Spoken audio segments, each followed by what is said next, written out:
अस्सलामुअलैकुम dear viewers. हमारा आज का टॉपिक है, क्या निकाह को रजिस्टर्ड करवाने का कोई शरई हुक्म है या नहीं।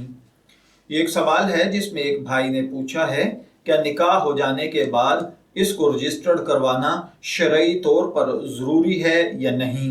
तो देखिए भाइयों और बहनों, याद रखिए कि गवाहों की मौजूदगी में लड़का और लड़की या उनके वकाला के दरमियान अगर एजाबो कबूल हो जाए और वहां पर एक मर्द और दो औरतें मौजूद हों तो शरन निकाह मुनक्किद हो जाता है। इसके बाद शरन निकाह को रजिस्टर्ड करवाना ज़रूरी नहीं है।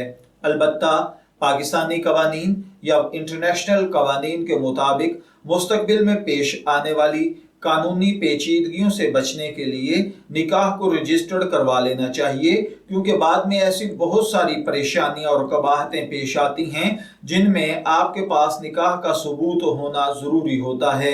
तो इसलिए इन कवानीन को मद्देनज़र रखते हुए निकाह को रजिस्टर्ड करवा लेना इंतहाई ज़रूरी है और इसे ज़रूर रजिस्टर्ड करवाना चाहिए।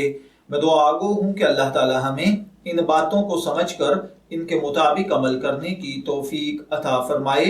शब्बीर अहमद को इजाज़त दीजिए, फिर हाजिर होंगे किसी नए टॉपिक के साथ। तब तक के लिए अल्लाह हाफिज़।